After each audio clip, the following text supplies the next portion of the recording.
When the HOA decided to flex their fake authority and block my access to the boat ramp on my own land, they didn't realize they were messing with the very guy who let them fish for free every season.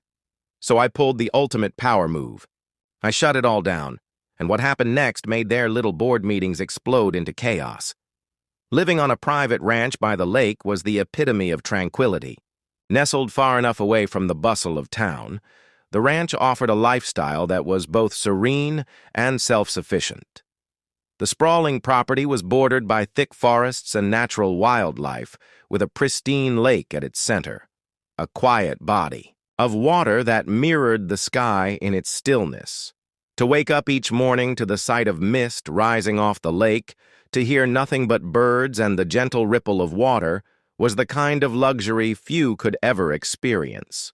It was the perfect place to retreat from the demands of everyday life. The boat ramp, located at the far end of the property, had been a point of pride for the family. It wasn't just a practical feature.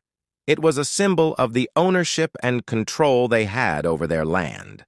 The ramp was well maintained, the water always clear, and the views over the lake were breathtaking. The property had been in the family for generations, and it wasn't just a house, but a legacy, a piece of the world where they could live free of the noise and obligations that others had to endure.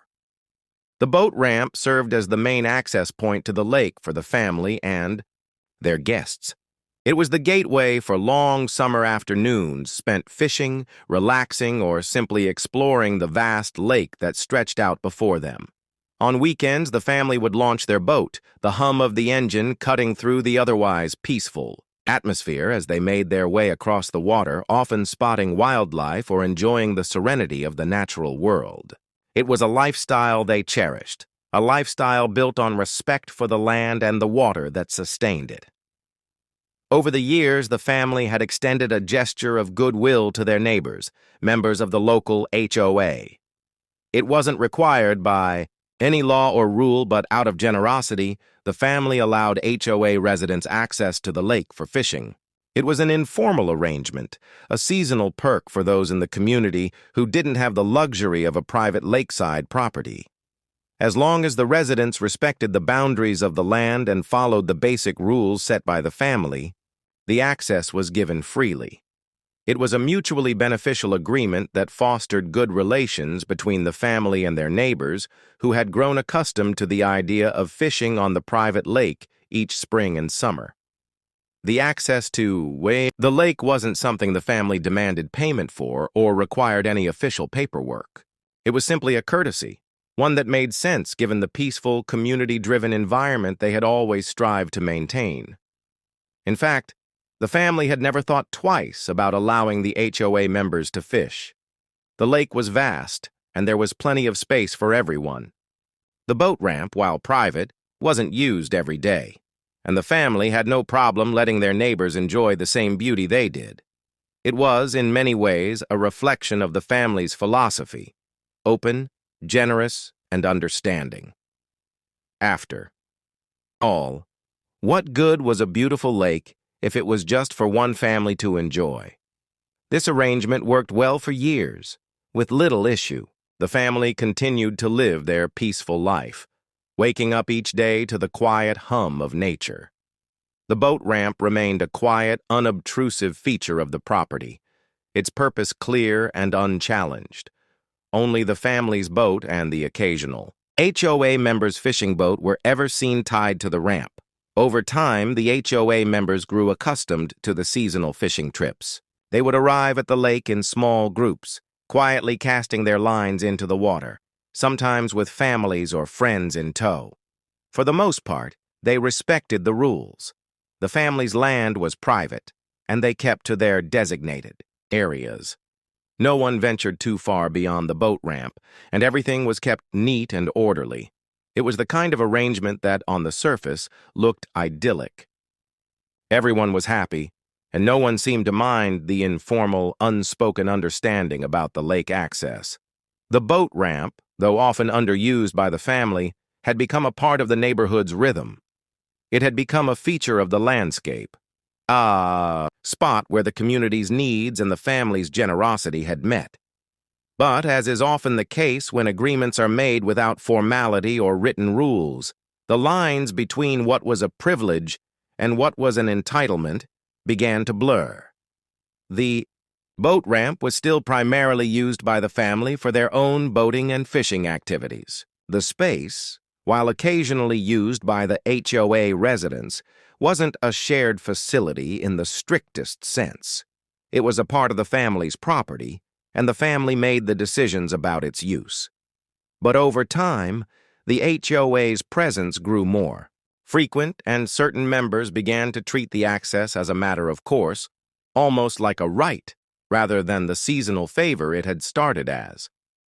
It was this subtle shift, this slow change in attitude, that would eventually lead to the confrontation that would shake the foundation of the peaceful life by the lake. Despite all the goodwill, the underlying tension was always there, simmering, just below the surface. The family had made it clear that the ramp was for their personal use, with occasional access granted to the HOA. But as the HOA members grew more accustomed to using the boat ramp without question, the family began to sense that their quiet, peaceful existence was under threat. What had once been a generous gesture was now being seen by some as an entitlement. And the calm waters of the lake, once a symbol of peace, were soon to become the stage for a dramatic battle that no one had anticipated. As time passed, the once peaceful arrangement between the family and the HOA began to shift. What had been a simple, informal agreement, a mutually beneficial arrangement between neighbors, soon became a source of contention. It wasn't a sudden change, but rather a slow shift in attitudes that eventually led to a full-scale confrontation. The tipping point came when a new group of HOA board members took charge. Some were new to the area, others had been around for years but had only recently taken a more aggressive stance in their roles. This group began to scrutinize everything, looking for ways to increase control and raise funds and, most importantly, asserting their power over the neighborhood.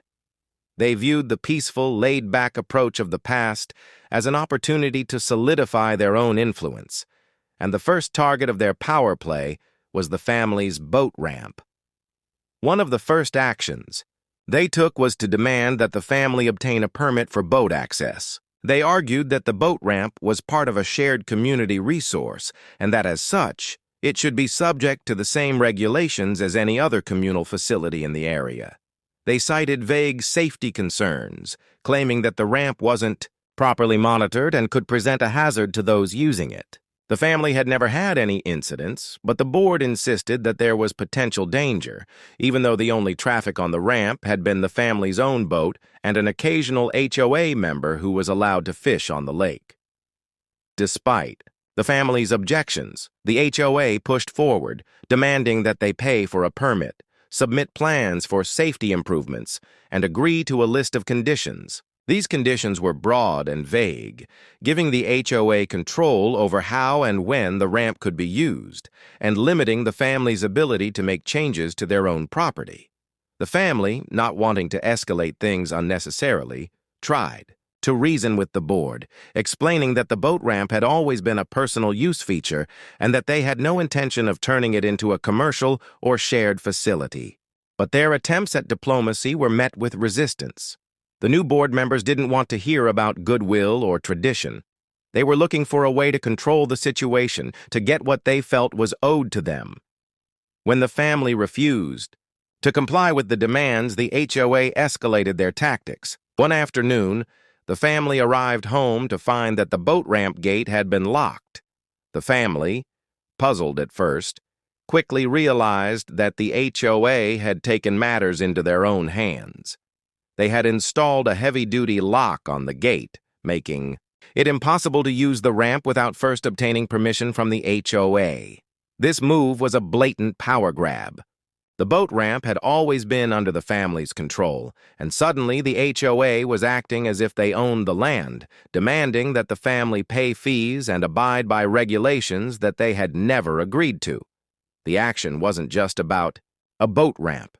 It was an assertion of authority, a challenge to the family's autonomy and their long-established rights to their own property. At first, the family thought it was a misunderstanding, a misstep by a few overzealous board members who hadn't fully thought through their actions. But the truth soon became clear. This wasn't a mistake. It was part of a larger, more calculated strategy. The HOA had made it clear that they were now in control, and if the family wanted access to their boat ramp, they would have to pay for it. Not content with just locking the gate, the HOA began to issue threats. The board members sent a series of formal letters to the family, warning them that if they did not comply with the new terms, they would face even greater restrictions. These letters included threats of fines, penalties, and further limitations on property usage. The family was told that they would be forced to limit the number of times they could use the ramp each year, and that anyone accessing the ramp would have to sign in and be approved by the HOA first. The tone of the letters was hostile, almost accusatory. The family was painted as rule breakers who had been operating outside the bounds of the HOA's newly enforced regulations. There was no room for discussion or compromise. It was clear that the HOA's goal was to dominate the situation and force the family to accept their authority over every aspect of their property. This shift from a simple neighborly gesture to outright hostility felt like a slap in the face. The family had gone out of their way to be kind and accommodating, but now the HOA was threatening to take away the very thing that had made the family's life special: the boat ramp. The threats grew bolder, and the family realized that they were facing an organized effort to undermine their rights and intimidate them into submission. The situation quickly escalated into a standoff. The family knew that they couldn't just give in, but they also didn't want to escalate the conflict further by acting rashly. They began to consult with a lawyer, preparing for the legal battle that they knew was coming. In the meantime, the HOA continued to make their demands, putting pressure on the family at every turn. They even began to use the local media to turn public opinion against the family, framing the situation as a matter of community safety and fairness, rather than the blatant overreach that it was. The family, however, wasn't about to back down.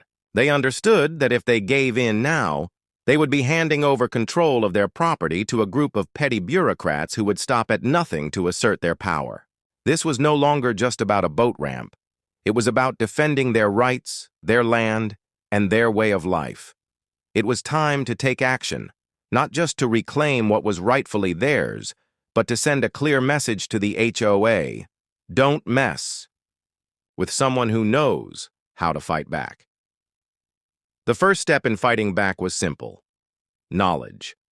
The family knew their rights, and they weren't about to let the HOA push them around.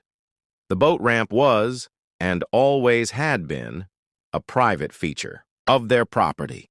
The lake had been in the family for generations, and the ramp was built and maintained entirely at the family's expense.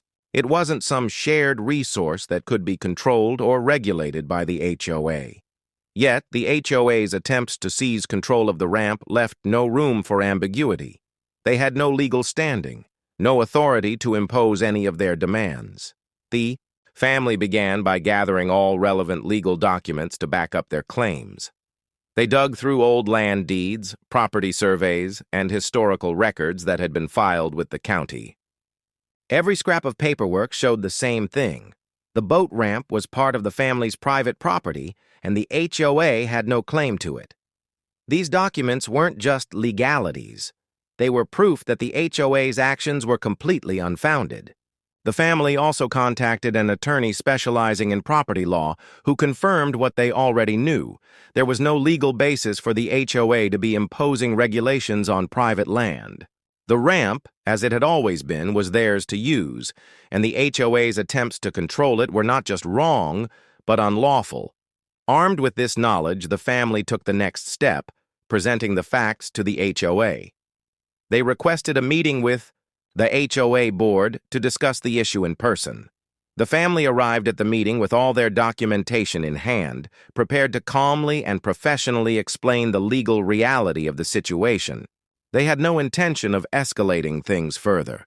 They simply wanted to make the HOA understand that their actions were not just unreasonable, but also illegal. At the meeting, the family laid everything out, presenting the historical documents, the property deeds, and the legal opinion from their attorney.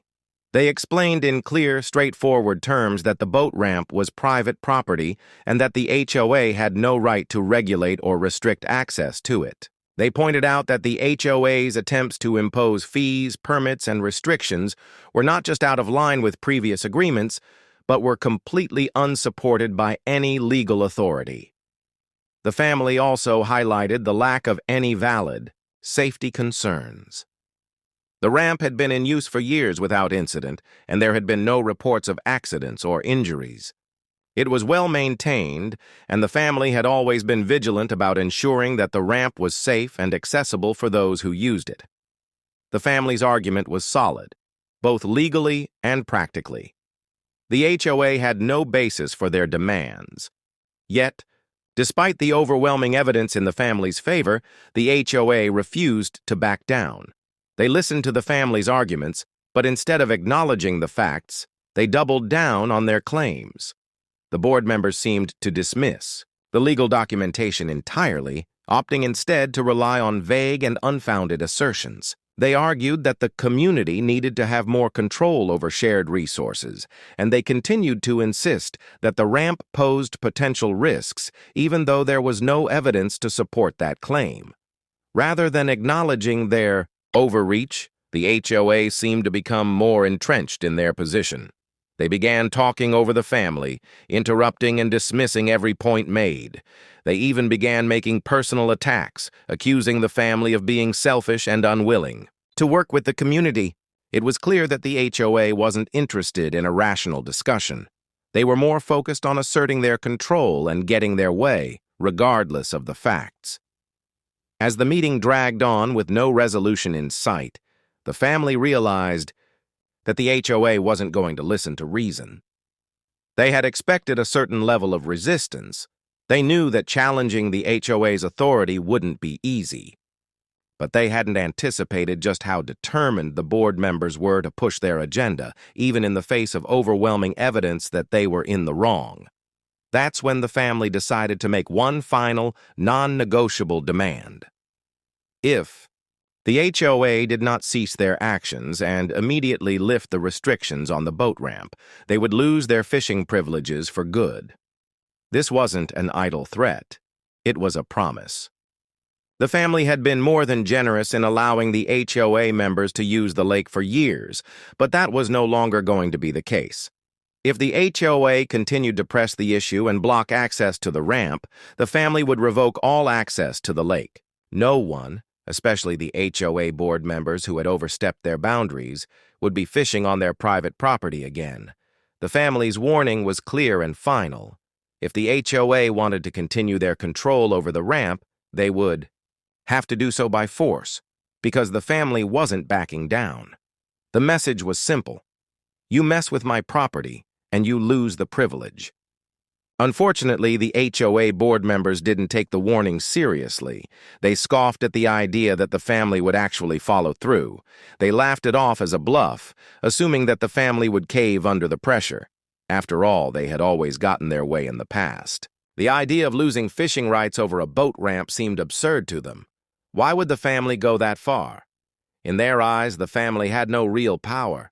They were just landowners, after all. The HOA, in their minds, was the entity that governed the neighborhood, and they had the power to dictate the terms. But the family wasn't bluffing. They had already prepared for the worst-case scenario and were fully committed to following through on their threat. It didn't matter how much the HOA laughed or how many members of the board scoffed at them. The family knew that they had the legal standing, the moral high ground, and the resources to fight back. They weren't about to let a group of petty bureaucrats bully them into submission. The family's decision wasn't just about protecting their own rights. It was about sending a clear message to the HOA. Don't mess with someone who knows exactly how to stand their ground. After months of escalating tension, the family reached a breaking point. They had exhausted all peaceful measures and had given the HOA more than enough chances to walk back their overreach. Now it was time for the family to flip the script and take control of the situation. The family made a bold decision. They would revoke all fishing privileges for the HOA members and lock down the boat ramp entirely. No more compromises, no more negotiating. The peaceful, generous approach was over. It was time to enforce their rights with a forceful, unambiguous message. The lake was theirs, and no one, not even the HOA, was going to dictate how it was used. The family's first step in executing their total lockout was to post clear and visible signs around the boat ramp. These signs were not subtle. There was no ambiguity in their message. Bold letters screamed across the signs: private property, no trespassing, fishing access revoked, violators will be prosecuted. The signs were strategically placed at every possible access point around the ramp, from the front gate to the nearby trails leading to the lake. They were designed to leave no room for confusion. The HOA's fishing privileges were officially and permanently revoked. But that wasn't all. In addition to the signs, the family took further action by securing the boat ramp itself. They had a heavy-duty chain and lock installed on the gate, ensuring that it would be impossible for anyone to access the ramp without the family's permission. The lock was not just a deterrent, it was a statement. No one would be using the ramp without approval, not even the HOA board members who had so casually taken advantage of the family's goodwill. To reinforce their decision, the family also took the precaution of notifying local law enforcement. They contacted the sheriff's department to make it clear that if anyone attempted to access the lake illegally, they would be arrested for trespassing. The sheriff deputies, knowing the family's long-standing history and the nature of the property dispute, supported the family's decision. If the HOA tried to push the matter further, they would have the full weight of law enforcement behind them. The family wasn't going to be bullied or intimidated. They were ready to take any necessary steps to protect their property. With all the preparations in place, the family waited for fishing season to arrive. It wasn't just about enforcing their rights anymore. It was about sending a message to the HOA and anyone else who thought they could control their land. Fishing season, which had previously been a time of quiet enjoyment and goodwill, was now the battleground. The family knew the HOA members would show up. After all, the lake had become a familiar destination for them, a spot where they had spent countless hours fishing in the past. This time, however, would be different. This time, they would face the full force of the family's refusal to be pushed around. As the first day of fishing season arrived, the weather was perfect for a day on the water. The sun was shining, the air was warm, and the lake's surface was calm. Conditions that would have usually drawn the HOA members out in droves. The family kept a close watch on the ramp, knowing that the HOA members would be making their way to the lake soon. Sure enough, by mid-morning, several cars appeared at the entrance of the property. The HOA members, rods in hand, looked ready to spend the day fishing. They hadn't expected any pushback. After all, they were used to being granted access without question.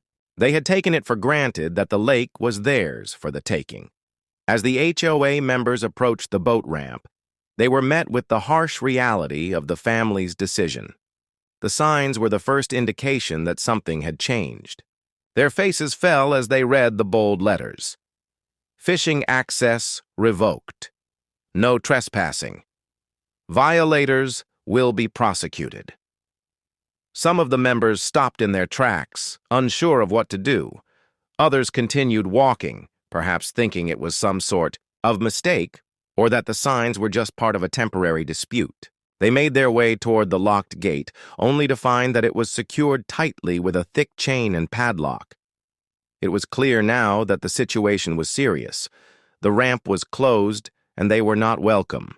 At this point, the anger began to build. Some HOA members tried to push the gate open, tugging at the lock and pulling on the chain, but it was all in vain. The ramp was off limits, and the family had made it clear that they weren't going to back down. Several HOA members stood there in disbelief, muttering among themselves. They couldn't believe what they were seeing. This had never happened before. They had always been able to use the ramp whenever they wanted, with no questions asked. One by one, the HOA members began to realize that this wasn't just a temporary measure. The family wasn't going to let them fish that day or any other day in the future. This was a permanent shutdown. Some of the more vocal members began to shout, demanding access to the lake. They called the family's decision unreasonable, accusing them of being vindictive and petty. Others were more cautious, trying to reason with the family, suggesting that they could come to some sort of compromise. But the family had made it clear that the time for compromise was over. The decision had been made, and there was no going back. Rage boiled over as some of the HOA members realized they had been cut off for good. They had relied on this access to the lake for years, and now it was gone, stripped away without warning. It wasn't just a fishing trip that had been canceled, it was their sense of entitlement. The HOA had grown used to having control, used to getting their way, and now they were being told no. It was a hard pill to swallow. As the anger continued to mount, some of the more extreme members of the HOA began to demand that the sheriff deputies be called, hoping that law enforcement would intervene on their behalf. But they quickly realized that the deputies were on the family's side. The sheriff had been briefed on the situation and was clear on the family's rights to their property. No one would be forcing their way onto the land. The situation reached a boiling point with the HOA members standing around, fuming, but with no legal recourse to turn to. Their sense of entitlement had been shattered. The family had succeeded in sending a message, one that would echo through the neighborhood for years to come. When you mess with someone's property, there are consequences. In the days that followed, the complete shutdown of fishing access, the HOA board's facade began to crumble. What had been an air of confident authority quickly turned into confusion, frustration, and ultimately, infighting. The fallout was swift and fierce, as the board members who had been responsible for initiating the crackdown on the boat ramp found themselves facing the consequences of their actions. The first signs of trouble appeared at the very next HOA meeting. What was once a smooth-running operation quickly descended into a circus of finger-pointing and blame-shifting. The same board members who had so confidently imposed the fishing restrictions were now scrambling to explain their decisions to the community. They found themselves under fire from both long-time residents who valued their private access to the lake and the few remaining members of the HOA who had backed their actions. The atmosphere in the meeting room was tense. Normally composed and controlled, the board members now struggled to maintain any semblance of unity. Accusations were hurled back and forth as each member tried to deflect blame and shift responsibility onto someone else. It became clear that many members were regretting their role in the situation. They had underestimated the lengths the family would go to in defending their rights, and now they were paying the price. The HOA's credibility and authority had taken a significant hit. Some members of the HOA board, unable to reconcile with the backlash, decided to step down. They quietly resigned, unwilling to endure the public humiliation that had become inevitable. These were often the more moderate members who had been swept along by the louder, more aggressive voices. They had been too afraid to speak out at the time of the ramp's closure, but now, in the wake of the public uproar, they recognized the damage done, not just to the family, but to the community itself. Their resignation, while not overtly acknowledged as a concession, was a tacit admission that they could no longer support the board's direction. The real impact, however, was felt among the residents who had enjoyed fishing on the lake. Many of these residents had previously been silent or passive participants in the HOA's decisions, assuming that the board knew what it was doing. But as the fishing season came and went with no opportunity to cast a line, the frustration among the community grew palpable. What had once been a cherished activity, something that had brought people together for years, was now completely off limits due to the HOA's overreach. At first, the disgruntled residents tried to rally behind the board, reasoning that it was just a temporary issue that could be resolved. But as the days turned into weeks, and as the lake remained calm and undisturbed, their anger only grew. Many of them began to direct their fury not at the family, who had every right to defend their property, but at the HOA board itself. They were furious that the board had let their petty power struggles destroy something so valuable to the community. The fishing was gone, and with it, a sense of neighborly camaraderie had been shattered. Residents who had once looked forward to leisurely days by the lake now found themselves bitter, confused, and questioning the very leadership that had promised to serve their best interests. As more residents began to speak out, it became increasingly clear that the HOA's grip on the community was slipping. The board, once a powerful and seemingly untouchable body, began to lose respect. Residents who had long followed the HOA's rules and regulations without question were now openly criticizing its leadership. The family's decision to lock down the boat ramp had inadvertently exposed the HOA's weaknesses and forced a reckoning that the board had never anticipated. What had started as a simple act of defiance, locking down the boat ramp, had quickly transformed into a broader community awakening. The HOA had been exposed not just as overbearing and authoritarian, but also as ineffective and out of touch with the needs of its residents. No amount of politicking or damage control could undo the damage. Once the community realized how easily they had been manipulated, the board's power began to evaporate. The once feared authority of the HOA now seemed like nothing more than an ill-conceived attempt at control. From the family's perspective, this was the ultimate form of karma. They had stood their ground, refused to be intimidated, and faced down the HOA's power grab head-on.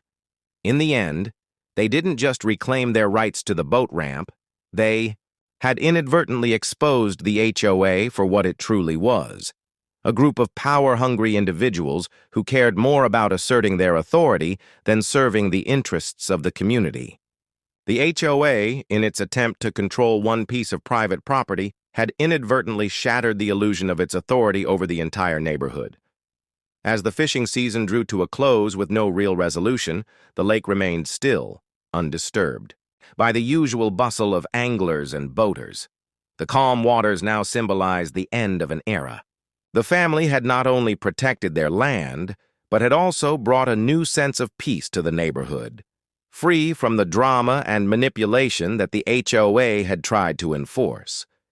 There was a quiet satisfaction in knowing that the lake, once, again was their own. Looking back, the family had achieved more than just a legal victory. They had stood as an example to everyone who had ever been intimidated or pushed around by overbearing authority. The power of the HOA had been exposed for what it truly was, a fragile construct that crumbled when faced with those who knew how to fight back. The family had not only taken back what was theirs, they had redefined the balance of power in the neighborhood. The final lesson: if you're going to play games, don't do it with someone who owns the field. The family had shown the HOA that true power isn't just about holding a position of authority. It's about knowing your rights, standing your ground, and never backing down when the stakes are high. If you enjoyed this story of standing up to the HOA, make sure to like, share, and subscribe to the HOA stories for more intense drama and unforgettable moments. Stay tuned for more stories where the underdog fights back.